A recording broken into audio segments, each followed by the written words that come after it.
बच्चों आज हम IIT एडवांस 2023 के वेक्टर एंड 3D चैप्टर के क्वेश्चन सॉल्व करने जा रहे हैं। तो ये क्वेश्चन हमारा पेपर नंबर 1 में आया था, तो इसको सॉल्व करते हैं। इस क्वेश्चन में हमें दिया हुआ है let P be the plane √3x + 2y + 3z = 16। यहाँ पे हमें एक प्लेन दिया हुआ है। आगे कह रहा है कि एंड लेट S = यहाँ पे हमारा S एक सेट है। इस सेट में हमें दिया हुआ है alpha i cap + beta j cap + gamma k cap.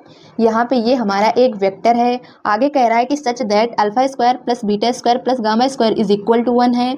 मतलब यहाँ पे हमें जो वेक्टर दिया हुआ है alpha i cap + beta j cap + gamma k cap, अगर इसका हम मैग्नीट्यूड निकालेंगे तो वो भी हमारा 1 के बराबर मिलेगा। यहाँ पे हमें यही दिया हुआ है। आगे कह रहा है कि and the distance of alpha comma beta comma gamma, यहाँ पे हमारा एक पॉइंट है from the plane P is 7/2। यहाँ पे हमारा ये पॉइंट जो दिया हुआ है alpha comma beta comma gamma, इस पॉइंट से हमारे प्लेन का डिस्टेंस 7/2 है। तो यहाँ पे सेट S में हमारा vector alpha i cap + beta j cap + gamma k cap है और alpha square + beta square + gamma square = 1 है। और यहाँ पे हमारा point alpha comma beta comma gamma जो है इसकी डिस्टेंस प्लेन से 7/2 होनी चाहिए। तो यहाँ पे ये दोनों कंडीशन सेटिस्फाई करनी चाहिए। तो यहाँ पे इसको पहले थोड़ा सा समझ लेते हैं। यहाँ पे सेट S में हमें दिया हुआ है एक vector alpha i cap + beta j cap + gamma k cap और हमारा पॉइंट है alpha comma beta comma gamma जिसकी डिस्टेंस प्लेन से 7/2 है। तो यहाँ पे हमें जो पॉइंट दिया हुआ है सेट S में, ऐसे हमारे इनफाइनाइट पॉइंट पॉसिबल हो सकते हैं जिसकी डिस्टेंस हमारी प्लेन से 7/2 होगी। Alpha comma beta comma gamma के फॉर्म में यहाँ पे हमारे इनफाइनाइट पॉइंट पॉसिबल हो सकते हैं जिसकी डिस्टेंस हमारी 7/2 होगी प्लेन से। तो यहाँ पे अगर हम सभी पॉइंट को मिलाएंगे तो हमारा एक प्लेन बनेगा। यहाँ पे हमारा ये प्लेन है जो हमें क्वेश्चन में दिया हुआ है और यहाँ पे हमारा alpha comma beta comma gamma point होगा। तो यहाँ पे ऐसे हमारे इनफाइनाइट पॉइंट पॉसिबल हैं। तो अगर हम सभी पॉइंट को मिलाते हैं तो यहाँ पे भी हमारा एक प्लेन बनेगा। इसी प्लेन में हमारे सभी पॉइंट लाई करेंगे। तो अगर इस प्लेन से सभी पॉइंट को मिलाएंगे तो सभी की डिस्टेंस हमारी 7/2 होगी। सभी की डिस्टेंस प्लेन से पॉइंट की 7/2 होगी। तो यहाँ पे इसका मतलब ये हुआ कि हमें जो प्लेन दिया हुआ है उससे पैरेलल अगर हम एक प्लेन बनाते हैं तो सभी पॉइंट हमारे जो होंगे उसी प्लेन में लाई करेंगे और सभी पॉइंट की डिस्टेंस प्लेन से 7/2 होगी। और यहाँ पे हमें जो वेक्टर दिया हुआ है alpha i cap beta j cap gamma k cap, अगर इसका मैग्नीट्यूड निकालते हैं तो अंडर रूट के अंदर alpha square + beta square + gamma square मिलेगा और इसकी वैल्यू में 1 के बराबर दी हुई है। मतलब इस वेक्टर का मैग्नीट्यूड हमारा 1 के बराबर आ रहा है। इसका मतलब ये हो गया कि हमारा alpha comma beta comma gamma point जो है इसकी ओरिजिन से डिस्टेंस हमारी 1 के बराबर होनी चाहिए। तो यहाँ से हमें इतना पता चल गया कि हमारा alpha comma beta comma gamma point जो है इसकी हमारी ओरिजिन से डिस्टेंस 1 के बराबर होनी चाहिए। और यहाँ पे हमारा जो प्लेन दिया हुआ है इस प्लेन से alpha comma beta comma gamma point की डिस्टेंस 7/2 होगी। तो इतना यहाँ पे समझ में आ गया। अब जाके क्वेश्चन को सॉल्व करते हैं। तो यहाँ पे हमारा ये गिवन प्लेन है √3x + 2y + 3z = 16। यहाँ पे हमने बना लिया। और ये जो हमारे ग्रीन कलर से प्लेन बना हुआ है इसी में हमारे सभी point alpha comma beta comma gamma सभी पॉइंट लाई करेंगे और गिवन प्लेन से पॉइंट की डिस्टेंस हमारी 7/2 होगी। तो यहाँ पे हमने उसको भी बना लिया। अब यहाँ पे सबसे पहले क्या करते हैं, हमें जो गिवन प्लेन दिया हुआ है इससे ओरिजिन की डिस्टेंस निकाल लेते हैं। देखते हैं हमारा ओरिजिन कहाँ पे लाई करेगा। यहाँ पे हम ओरिजिन से प्लेन की डिस्टेंस निकालने जा रहे हैं। तो ये हमारा ओरिजिन है, ये हमारा प्लेन का इक्वेशन है। तो यहाँ पे हम डिस्टेंस निकालने के लिए क्या करेंगे, यहाँ पे हमारा ओरिजिन जो दिया हुआ है इसको हम प्लेन के इक्वेशन में रख देंगे। तो यहाँ से हमें डिस्टेंस = मिल जाएगा √3 × 0 + 2 × 0 + 3 × 0 - 16 और अपॉन में हमारा आ जाता है अंडर रूट। यहाँ पे हमारा √3 का स्क्वायर बनेगा तो 3 आ गया, 2 का स्क्वायर बनेगा तो हमारा 4 आ गया, 3 का स्क्वायर हमारा बनेगा तो 9 आ गया। अपॉन में हमारा अंडर रूट में होता है a² + b² + c²। तो यहाँ पे a की वैल्यू हमारी √3, b की वैल्यू हमारी 2, c की वैल्यू हमारी 3 है। तो यहाँ पे हमारा वही बन गया। इसको यहाँ पे सॉल्व करेंगे तो हमें मिल जाएगा 16/4। कट करेंगे तो हमें 4 मिल गया। मतलब हमें जो प्लेन दिया हुआ है उसकी ओरिजिन से डिस्टेंस 4 के बराबर है।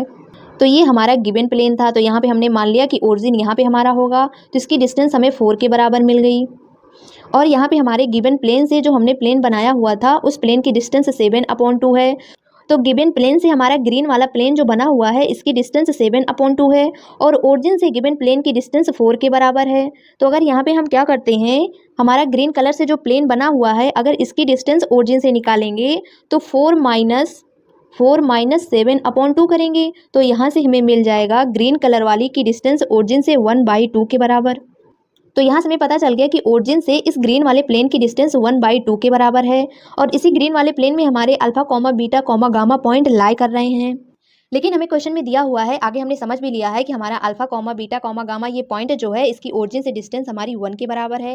लेकिन यहाँ पे हमें 1/2 के बराबर मिल रही है। इसका मतलब ये हो गया कि यहाँ पे हमारी ये वाली लाइन 1/2 के बराबर है जो हमने ब्लू कलर से बना रहे हैं। अगर इस 1/2 वाली लाइन को थोड़ा टेढ़ा करके बनाएंगे, यहाँ पे हमारी जो ब्लैक कलर से बनी हुई है, अब जो हम ब्लू कलर से बना रहे हैं ये वाली लाइन हमारी 1 के बराबर हो जाएगी। 1/2 वाली लाइन को टेढ़ा करेंगे तो ये हमारी 1 के बराबर भी लाइन मिलेगी, मतलब ये वाली लाइन हमारी 1 के बराबर हो गई। तो ये हमारा शंकु के जैसा मिल रहा है। और ये हमारा जो प्लेन में सर्कल बन रहा है इसी के ऊपर हमारे alpha comma beta comma gamma point लाई करेंगे, जिसकी डिस्टेंस ओरिजिन से 1 के बराबर होगी। यहाँ पे इस ग्रीन वाले प्लेन में ऐसे हमारे बहुत सारे point alpha comma beta comma gamma lie करेंगे, जिसकी डिस्टेंस गिवन प्लेन से 7/2 के बराबर होगी।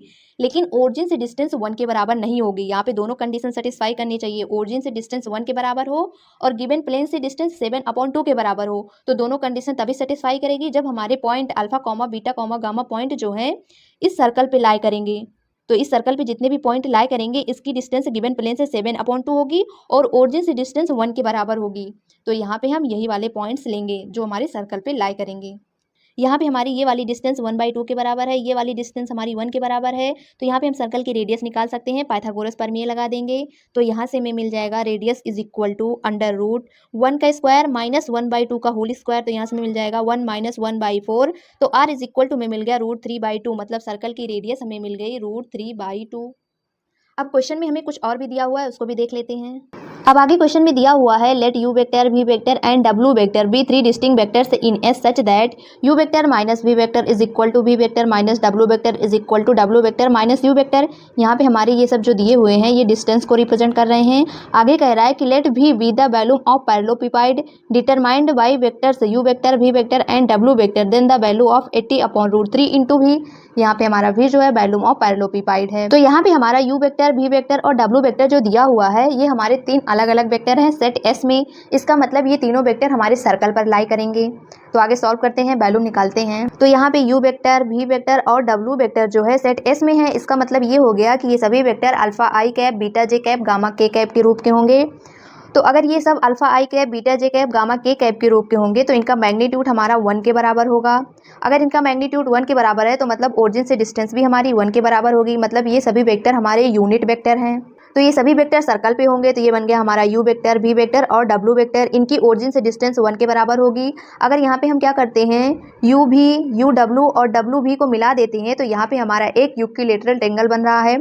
यहाँ पे हम क्या करते हैं इस सर्कल वाले पोर्शन को अलग बना लेते हैं। तो ये हमारा सर्कल है, ये हमारा u vector v vector w vector, अगर हम सभी को मिला देते हैं तो यहाँ पे हमारा एक इक्विलैटरल ट्रायंगल बन रहा है। और हमें क्वेश्चन में दिया हुआ है q vector minus v vector is equal to v vector minus w vector is equal to w vector minus u vector. ये हमारे डिस्टेंस को रिप्रेजेंट कर रहे हैं। इसका मतलब ये हो गया कि यहाँ पे हमारा u vector minus v vector जो है ये डिस्टेंस को रिप्रेजेंट कर रहा है। इसका मतलब ये हमारे ट्रायंगल की साइड हो जाएगी। w vector minus u vector ये भी हमारी साइड होगी। ये तीनों हमारा इक्वल दिया हुआ है, मतलब ये हमारे इक्विलैटरल है, तीनों साइड हमारी इक्वल होगी। और यहाँ पे हमें पता है कि हमारा u वेक्टर v वेक्टर और w वेक्टर जो है सेट S में है और इन वेक्टर का मैग्नीट्यूड हमारा 1 के बराबर है। तो ये सब हमारी यूनिट वेक्टर हैं, ये पहले ही हमने समझ लिया है। तो यहाँ पे हमारा ये ट्रायंगल इक्विलैटरल ट्रायंगल है, मतलब यहाँ पे इस ट्रायंगल के सभी एंगल जो होंगे 60 डिग्री होंगे। तो यहाँ पे अगर हम इसका हाफ करेंगे तो हमें 30 डिग्री मिल जाएगा। तो यहाँ पे हमारा ये ट्रायंगल बन रहा है। अगर हम इसमें क्या करते हैं cos 30 लगा देते हैं तो यहाँ पे बेस अपॉन हाइपोटेनियस यानी कि b/r मिलेगा। ये हमारी b जो होगी इस ट्रायंगल की पूरी साइड की हाफ होगी। तो यहाँ पे हमारा बन जाएगा cos 30 is equal to b/r। हमें r की वैल्यू पता है √3/2। r हमारा रेडियस है सर्कल का, हमने पहले ही निकाल लिया है। तो b/√3/2 बन जाएगा। तो यहाँ से हमें cos 30 की वैल्यू पता है √3/2 और यहाँ पे ये हमारा उलट जाएगा। तो यहाँ पे हमारा बन जाएगा 2/√3 इंटू b। तो यहाँ से हमें b इज इक्वल टू मिल गया 3/4। इसमें अगर हम क्या करते हैं 2 से इंटू कर देंगे तो यहाँ पे हमें ट्रायंगल की पूरी साइड मिल जाएगी। तो यहाँ से हमें साइड ऑफ द ट्रायंगल मिल जाएगा u vector minus v vector, ये हमारे ट्रायंगल की साइड है, 3/2 मिल जाएगा।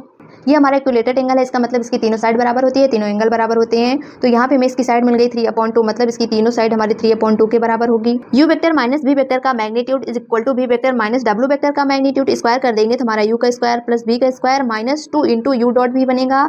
इधर हमारा v का स्क्वायर प्लस w का square minus 2 into v dot w बनेगा। तो यहाँ पे हमें पता है कि u वेक्टर v वेक्टर और w वेक्टर सभी हमारे यूनिट वेक्टर हैं। तो यहाँ पे इसकी वैल्यू हमारी 1 होगी, इसकी वैल्यू भी 1 होगी, यहाँ पे इन दोनों की वैल्यू हमारी 1 1 होगी। तो यहाँ पे ये सब हमारा कैंसिल हो जाएगा, 2 से 2 कैंसिल हो जाएगा। यहाँ से हमें केवल मिल जाएगा u dot v is equal to v dot w। तो यहाँ से अगर हम इसको भी इक्वल करेंगे तो यहाँ से हमें तीनों इक्वल मिलेगा। u dot V is equal to V dot W is equal to W dot U, हमें तीनों इक्वल मिलेगा। तो यहाँ से हमें पता चल गया कि ये तीनों हमारे बराबर हैं। तो यहाँ पे हमारा u vector minus v vector का मैग्नीट्यूड इज इक्वल टू 3/2 है। अगर यहाँ पे क्या करते हैं, इसका भी स्क्वायर कर देते हैं दोनों तरफ, तो यहाँ से हमारा बन जाएगा, यहाँ पे हम इन दोनों का स्क्वायर करने जा रहे हैं, तो यहाँ पे हमारा बन जाएगा u का स्क्वायर प्लस v का square minus 2 into U dot v is equal to 9/4। तो यहाँ से हमें मिल जाएगा u dot v is equal to u vector v vector हमारे यूनिट वेक्टर हैं, तो 1 + 1 हमारा 2 बन जाएगा। तो यहाँ से हमें मिल जाएगा 2 - 9/4। तो यहाँ पे इसको सॉल्व कर लेंगे तो इसकी वैल्यू में -1/8 के बराबर मिलेगी। तो यहाँ से हमें मिल गया u vector dot v vector is equal to -1/8। इसका मतलब ये तीनों वैल्यू हमारी बराबर थी, तो इन सभी की वैल्यू हमें मिल गई -1/8 के बराबर। हमें यहाँ पे निकालना है वैल्यूम ऑफ पैरेललोपिपेड, इसका मतलब हमें बॉक्स निकालना है। तो यहाँ पे हमें u वेक्टर v वेक्टर और w वेक्टर ये तो नहीं पता है, तो यहाँ पे हम क्या करते हैं, बॉक्स के स्क्वायर वाला फार्मूला यूज़ करते हैं यहाँ पे हम वैल्यूम निकालने के लिए। तो ये हमारा फार्मूला होता है बॉक्स के स्क्वायर का, u vector dot u vector, u vector dot v vector, u vector dot w vector, ऐसे हमारा ये फार्मूला होता है बॉक्स के स्क्वायर का। तो यहाँ पे हम क्या करेंगे, इसकी वैल्यू निकाल लेंगे। यहाँ पे हमारा स्क्वायर लगाया तो अंडर रूट लगा देंगे, तो हमें बॉक्स की वैल्यू मिल जाएगी। तो यहाँ पे हमारा u vector dot u vector है, हमें पता है कि हमारा u वेक्टर हमारा यूनिट वेक्टर है, v वेक्टर w वेक्टर सभी हमारे यूनिट वेक्टर हैं। तो यहाँ से हमें u vector dot u vector की वैल्यू 1 मिल गई, v vector dot v vector की value 1, w vector dot w vector की वैल्यू हमें 1 मिल गई, और हमारा u vector dot v vector सभी वैल्यू यहाँ से हमें मिली हुई है -1/8 के बराबर। तो यहाँ पे हम सभी वैल्यू को रख देंगे। अब यहाँ पे हमें क्या करना है, इस डिटर्मिनेंट को सॉल्व करना है। तो इस डिटर्मिनेंट को सॉल्व करने के लिए क्या करते हैं, यहाँ पे हमारा 1/8 सभी में है, तो 1/8 को कॉमन कर लेते हैं। तो 1/8 का क्यूब हमारा बाहर निकल आएगा डिटर्मिनेंट की प्रॉपर्टी से। तो यहाँ पे हमारा बन जाएगा बॉक्स का square is equal to 1/8 cube, और यहाँ पे हमारा 8 -1 बन जाएगा। यहाँ पे हमारा -1 8, यहाँ पे हमारा -1 आ जाएगा, -1 यहाँ पे हमारा 8 आ जाएगा। अब यहाँ पे हमारा ये डिटर्मिनेंट सॉल्व करना आसान हो गया। आगे हमारा 1/8 क्यूब है, यहाँ पे इसको ओपन कर देंगे तो हमारा 8 × 64 -1 बनेगा प्लस 1, यहाँ पे हमारा -8 -1 आ जाएगा, -1 यहाँ पे हमारा 1 + 8 बनेगा। इसको सॉल्व कर लेंगे तो यहाँ से मिल जाएगा 504 -9/8 क्यूब। यहाँ पे हम क्या करेंगे, 504 में से 18 को माइनस कर देंगे तो यहाँ पे हमारा बन जाएगा 486/512। अब इसको अगर हम 2 से कट कर देते हैं तो यहाँ पे हमारा बन जाएगा 243/256। यहाँ पे हमारा बॉक्स का स्क्वायर था, तो यहाँ पे हमारा स्क्वायर हटेगा तो इधर हमारा रूट आ जाएगा। तो ये जो वैल्यू हमें मिली हुई है ये हमारी अंडर रूट के अंदर आ गई। तो यहाँ से अगर हम क्या करते हैं, इस वैल्यू को रूट के बाहर निकालते हैं तो यहाँ पे हमारा volume box is equal to हमें मिल जाएगा 9 × √3/16। ये मिल गया हमें वैल्यूम। हमें वैल्यू निकालना है 18/√3 इंटू वैल्यूम की, तो यहाँ पे हम वैल्यूम की वैल्यू रख देंगे। तो 18/√3 इंटू 9 × √3/16 है, कट कर देंगे तो यहाँ से हमें 18/√3 into v is equal to मिल जाएगा 45। तो यही हो गया हमारा आंसर। तो ये क्वेश्चन हमारा अच्छा था, इसमें कॉन्सेप्ट भी थे, क्वेश्चन हमारा लेंदी था, कैलकुलेशन भी थी, तो ये हमारा एक अच्छा क्वेश्चन था। बच्चों हमारा अगला क्वेश्चन पेपर नंबर 2 का है, इसको भी सॉल्व करते हैं। तो इस क्वेश्चन में कह रहा है कि let the position vector of the points P, Q, R and S, और हमें पोजीशन वेक्टर दिए हुए हैं A vector, B vector, C vector and D vector. तब कह रहा है कि then which of the following statement is true. तब यहाँ पे बताना है कि हमारा कौन सा ऑप्शन करेक्ट है। यहाँ पे हमारा सिंगल करेक्ट ऑप्शन का क्वेश्चन है। तो ऑप्शन नंबर ए में हमें चेक करना है the points P, Q, R and S are not coplanar. Option number B में चेक करना है B vector plus 2D vector upon 3 is position vector of the point which divides P R internally in the ratio 5:4। और option number C में कह रहा है कि divides P R externally in the ratio 5:4। Option number B में internally divide कर रहा है, ऑप्शन नंबर सी में एक्सटर्नली डिवाइड कर रहा है, तो दोनों में से कोई एक करेक्ट होगा। और ऑप्शन नंबर डी में कह रहा है कि the square of the magnitude of the vector B vector cross D vector is 95। तो सभी ऑप्शन को एक एक करके चेक करते हैं। तो यहाँ पे सबसे पहले अपने पोजीशन वेक्टर लिख लेते हैं। यहाँ पे हमें वेक्टर दिया हुआ है i cap plus 2j cap minus 5k cap. हमारा पॉइंट क्यू है, पोजीशन वेक्टर हमारा बी वेक्टर दिया हुआ है 3i cap plus 6j cap plus 3k cap. हमारा पॉइंट आर है, पोजीशन वेक्टर हमारा 17/5i cap plus 16/5j cap plus 7k cap. Point S है हमारा position vector D vector is equal to है 2i cap plus j cap plus k cap. तो सबसे पहले option number A check करते हैं, coplanar क्या होता है इसको समझ लेते हैं। तो कोप्लेनर का मतलब हमारे सभी point P Q R S सभी एक ही प्लेन में होंगे, तो ये हमारा कोप्लेनर होगा। तो सभी पॉइंट्स एक ही प्लेन में है कि नहीं, यही हमें चेक करना है। तो अगर यहाँ पे हम वेक्टर बनाएंगे, 4 पॉइंट्स हैं, तो यहाँ पे हमें पी क्यू वेक्टर मिलेगा, पी आर वेक्टर मिलेगा, पी एस वेक्टर मिलेगा, मतलब हमें 3 वेक्टर मिल रहे हैं। तो ये तीनों वेक्टर भी हमारे एक ही प्लेन में होंगे कोप्लेनर के लिए। तो यहाँ पे हम क्या करेंगे, box product is equal to 0 करेंगे, मतलब P R vector, P Q vector और P S vector is equal to, अगर हमें 0 मिल जाएगा, मतलब अगर इसके डिटर्मिनेंट की वैल्यू हमें इज इक्वल टू 0 मिल जाती है, तो ये हमारा कोप्लेनर होगा। तो डिटर्मिनेंट की वैल्यू निकालते हैं। तो उसके लिए सबसे पहले हमें P R vector, P Q vector और पी एस वेक्टर निकालना है। तो यहाँ पे हमें सभी पोजीशन वेक्टर दिए हैं, यहाँ से हम पी क्यू, पी आर और पी एस वेक्टर निकाल सकते हैं। तो यहाँ पे हमने वही लिखा है कि बॉक्स इज इक्वल टू हमारा 0 होता है कोप्लेनर के लिए। तो यहाँ पे हमारा पी क्यू वेक्टर होगा, ये पी एस वेक्टर होगा, ये पी आर वेक्टर होगा। P position vector, Q R S सभी हमें पता है। तो अगर हम दोनों को माइनस करेंगे, पी और क्यू को माइनस करके निकालेंगे, तो हमें पी क्यू वेक्टर मिलेगा is equal to 2i cap plus 4j cap plus 8k cap. ऐसे अगर हम पी आर वेक्टर निकालेंगे तो हमें मिल जाएगा 12/5i cap plus 6/5j cap plus 12k cap. P S vector हमें मिल जाएगा आई कैप माइनस जे कैप प्लस 6k कैप। अब यहाँ पे हमें पी क्यू, पी आर और पी एस सभी वेक्टर मिल गया है, डिटर्मिनेंट की वैल्यू निकालते हैं। तो यहाँ पे हमारा पी क्यू वेक्टर है 2i cap 4j cap plus 8k cap. तो यहाँ पे हमारा बन जाएगा 2 4 8, ऐसे हमारा आ जाएगा 12/5 6/5, यहाँ पे हमारा 12 आएगा, 1 -1 6 आ जाएगा। अब हमें इसको देखना है, ओपन करने के बाद हमें इज इक्वल टू 0 मिलता है कि नहीं। तो यहाँ पे हमारा आ जाएगा 2 इंटू, यहाँ पे हमारा 6 6 जा 36/5 बनेगा। तो 36/5 माइनस यहाँ पे हमारा 12 1 जा 12 होगा, आगे हमारा माइनस है तो माइनस माइनस प्लस 12 बन जाएगा। -4 आता है, उसके बाद यहाँ पे हमारा बन जाएगा, यहाँ पे हमारा 12 6 जा 72/5 माइनस 12 बनेगा प्लस 8, यहाँ पे हमारा आ जाएगा -12/5 माइनस 6/5। अब इसको सॉल्व करेंगे तो यहाँ पे हमारा बन जाएगा 36 प्लस 60। तो 36 प्लस 60 हमारा 96 आ जाएगा, इंटू में 2 है अपॉन 5 माइनस, यहाँ पे इसको सॉल्व कर लेंगे तो हमें मिल जाएगा 48/5।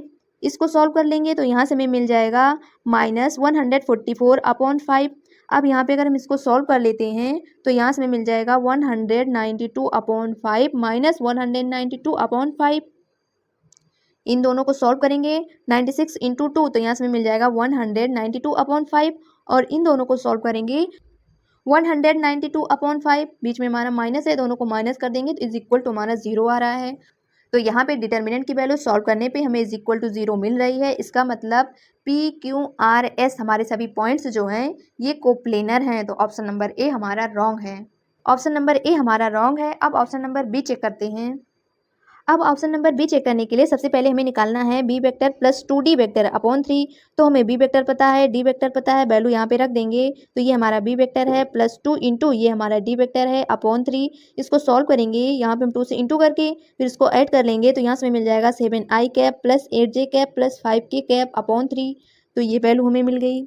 तो यहाँ पे हमें पॉइंट मिल गया 7/3, 8/3, 5/3। अब यहाँ पे हमें बताना है कि हमें ये जो पॉइंट मिला हुआ है, ये पॉइंट हमारा पी आर लाइन को 5:4 में इंटरनली डिवाइड कर रहा है कि नहीं, यही हमें चेक करना है। तो ये पॉइंट है, यहाँ पे हमने मान लिया है कि पी आर लाइन को m/n में ये पॉइंट डिवाइड कर रहा है। तो यहाँ पे हमें m और n की वैल्यू निकालनी है। तो यहाँ पे हमें m और n की वैल्यू अगर 5:4 मिलती है तभी ये ऑप्शन हमारा करेक्ट होगा। तो चेक करते हैं। तो यहाँ पे हमारा फार्मूला होता है r is equal to m into B plus minus n into A upon m plus minus n। अब यहाँ पे हमारा अगर हम प्लस वैल्यू लेते हैं तो यहाँ पे हमारा इंटरनली डिवाइड कर रहा होता है। अगर माइनस वैल्यू लेते हैं, मतलब अगर हम बीच में प्लस लेते हैं तो हमारा इंटरनली डिवाइड कर रहा होता है। अगर हम बीच में माइनस लेते हैं तो हमारा एक्सटर्नली डिवाइड कर रहा होता है। तो यहाँ पे हमने मान लिया है कि पी आर लाइन को ये पॉइंट हमारा जो है इंटरनली डिवाइड कर रहा है। इसका मतलब फार्मूले में हम बीच में प्लस लेंगे, ये हमारा ए है, ये हमारा बी है। तो यहाँ से हमें मिल जाएगा 7/3 is equal to 17/5 into M plus यहाँ पे हमारा 1 है, 1 इंटू एन, तो यहाँ पे हमारा एन आ गया अपॉन एम प्लस एन।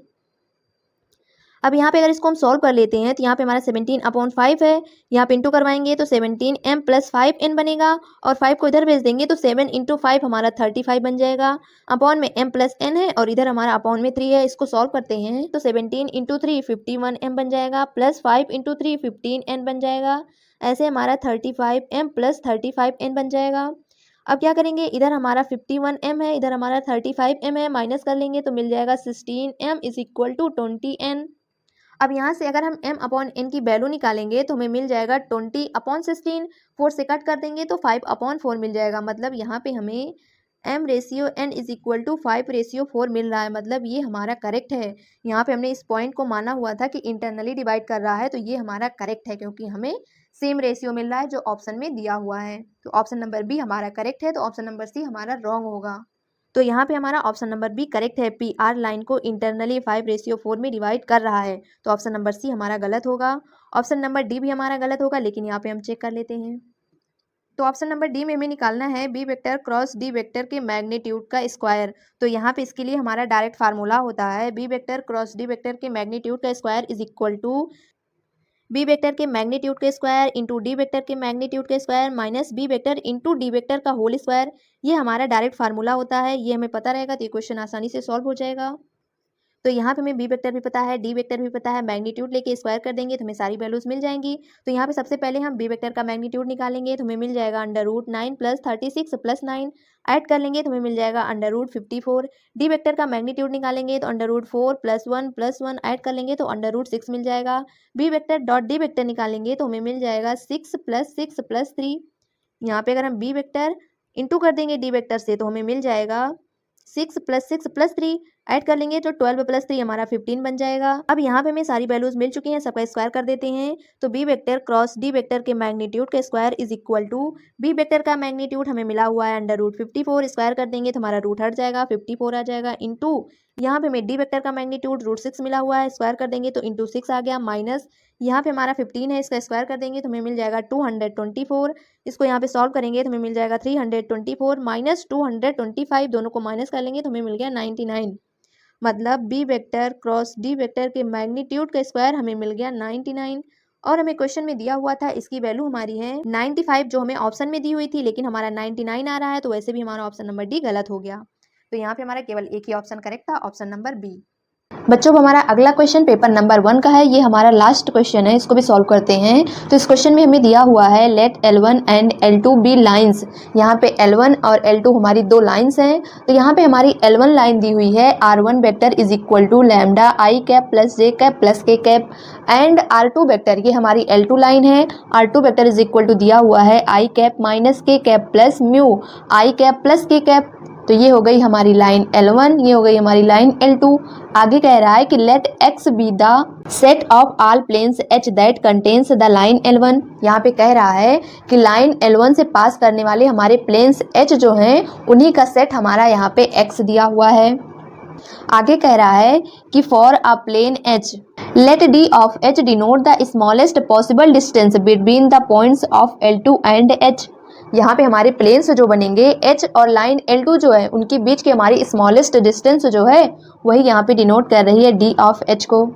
और आगे कह रहा है कि let H naught be a plane in X for which D of H naught is the maximum value of DH as S varies over all planes in X। अब यहाँ पे कह रहा है कि सेट X में हमारे जो प्लेन्स हैं उसी में से एक प्लेन हमारा H नॉट है, और यहाँ पे दिया है D of H naught is the maximum value D of H। अब यहाँ पे हमारा D ऑफ H था डिस्टेंस बिटवीन लाइन L2 और प्लेन H के बीच की स्मॉलेस्ट डिस्टेंस।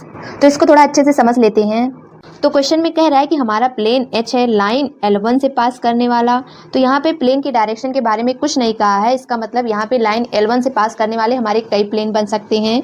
तो यहाँ पे हमने एक प्लेन बना लिया है, और कह रहा है कि हमारी एक लाइन L2 है, लाइन L2 के बारे में भी कुछ नहीं कहा है। तो यहाँ पे मान लेते हैं हमारी लाइन L2 ये वाली लाइन हो गई, और यहाँ पे लाइन L2 और प्लेन H के बीच की स्मॉलेस्ट डिस्टेंस हमारी D ऑफ H से दी हुई है।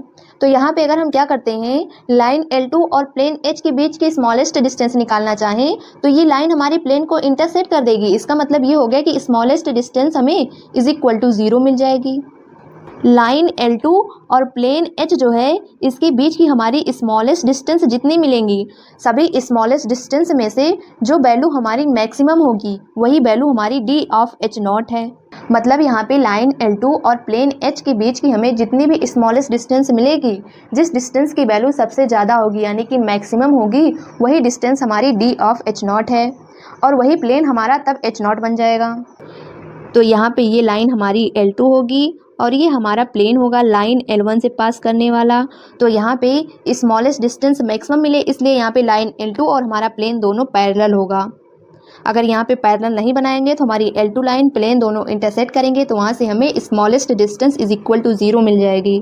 तो यहाँ पे हमें मैक्सिमम डिस्टेंस निकालने के लिए लाइन L2 और प्लेन को पैरेलल करना होगा।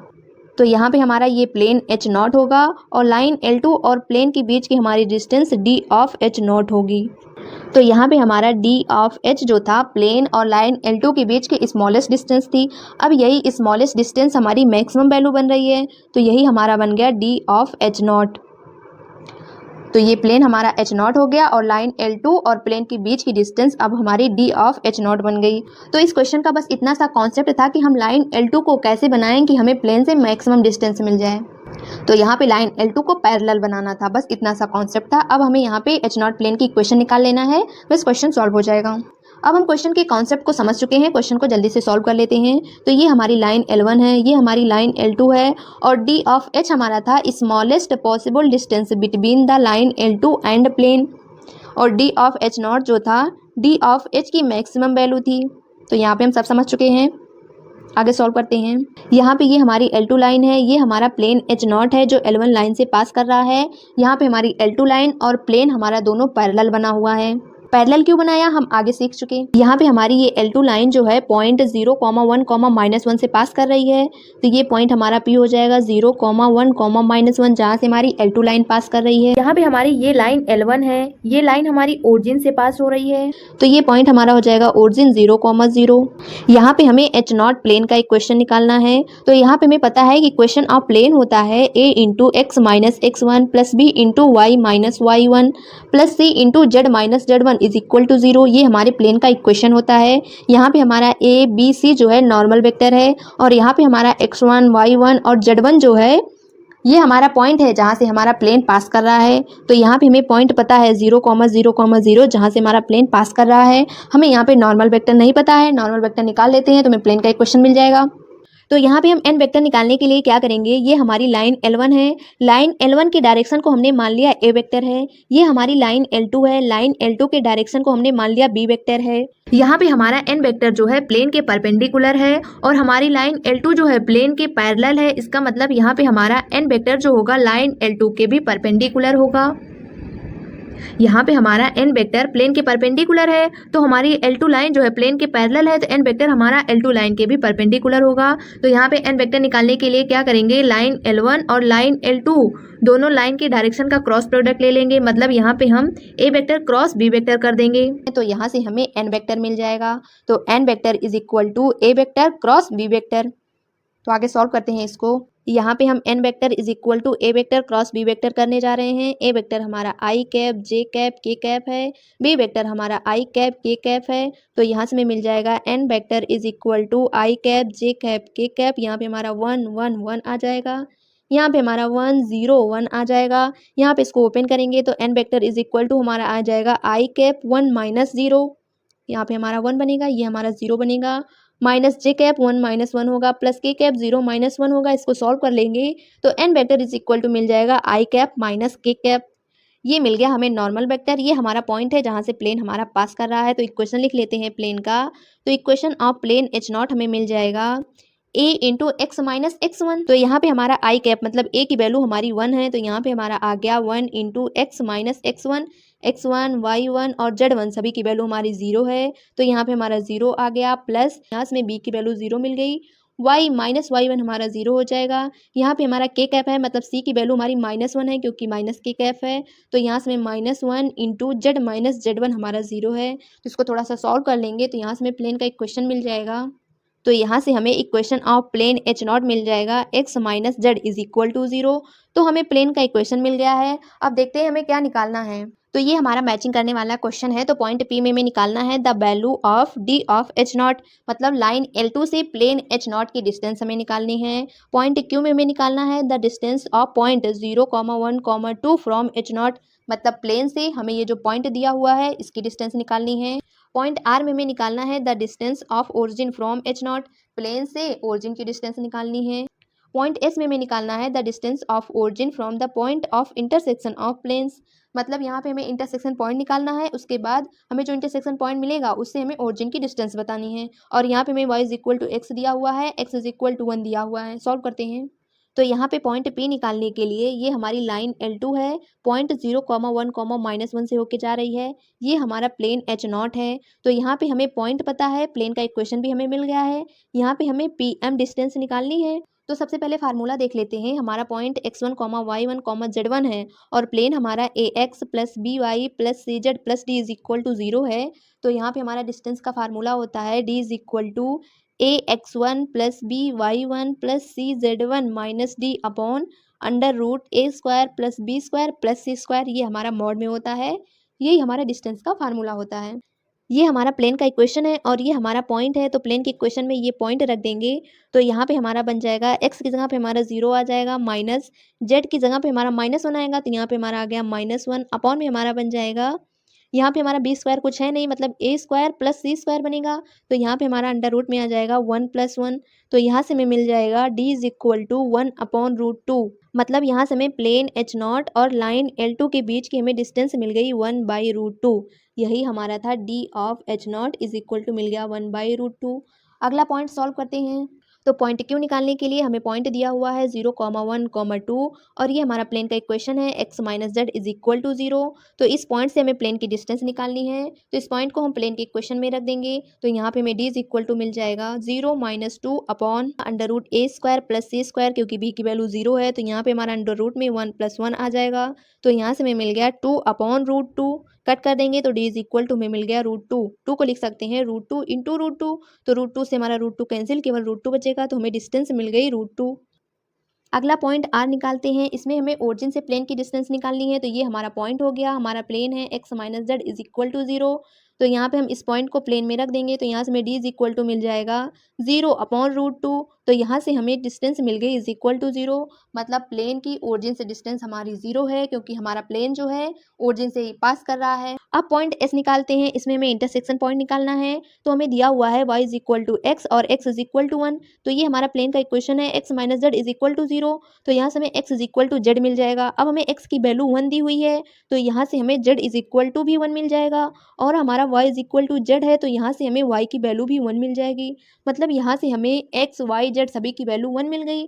तो हमारा पॉइंट ऑफ इंटरसेक्शन हो गया 1,1,1 और ये हमारा ओरिजिन है 0,0,0। तो हमें इंटरसेक्शन पॉइंट और ओरिजिन के बीच की डिस्टेंस निकालनी है। तो यहाँ पे हमारा बन जाएगा d is equal to under root के अंदर 1 का स्क्वायर प्लस 1 का स्क्वायर प्लस 1 का स्क्वायर, हमारा 1 होगा, ऐड कर लेंगे तो d इज इक्वल टू हमें मिल गया √3। तो यहाँ पे हमने P, Q, R, S सभी पॉइंट को सॉल्व कर लिया है। अब जाके देखते हैं कौन किससे मैच कर रहा है। तो हमें पॉइंट P मिला हुआ है 1/√2 के बराबर, तो ये हमारा 5 से मैच करेगा। और हमारा पॉइंट Q मिला हुआ है √2 के बराबर, तो ये हमारा 4 से मैच करेगा। पॉइंट हमारा R मिला हुआ है 0, तो ये हमारा 3 से मैच करेगा। पॉइंट S हमारा मिला हुआ है √3 के बराबर, तो ये हमारा 1 से मैच करेगा। तो अब ऑप्शन को चेक करते हैं। तो यहाँ पे हमारा P 5 से मैच किया, Q 4 से, R 3 से, S 1 से। तो हमारा ऑप्शन नंबर बी करेक्ट है। तो यहाँ पे हमने IIT एडवांस 2023 के वेक्टर एंड 3D चैप्टर के केवल 3 क्वेश्चन आए थे, जो यहाँ पे हमने कंप्लीट कर लिया। 2 क्वेश्चन हमारा पेपर नंबर 1 का था, 1 क्वेश्चन हमारा पेपर नंबर 2 का था। तो आज के लिए इतना ही। Thank you.